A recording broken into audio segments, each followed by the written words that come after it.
Nellore YSRCP party నాయకులు ఎందుకు సైలెంట్గా ఉన్నారు? అసలు నెల్లూరులో జరిగిన విషయం మీద వైఎస్ఆర్ వైఎస్ఆర్ కాంగ్రెస్ పార్టీ ఎందుకు గలమెప్పలేకపోతుంది?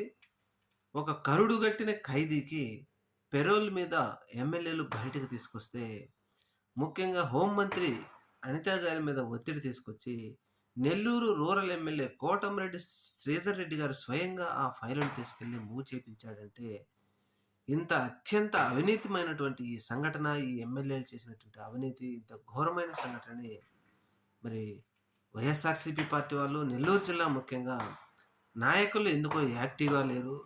లేదంటే మరి అధికార పార్టీకి భయపడా, లేదంటే ఈ విషయం మనకు సంబంధం లేదని అనుకుంటున్నారా ఏమో తెలియదు. కానీ ప్రజల్లో ఈ విషయాన్ని ప్రతి క్షణం చర్చించుకునే విధంగా చేయడంలో మాత్రం వైఎస్ఆర్ కాంగ్రెస్ పార్టీ విఫలమైందనే చెప్పాలి.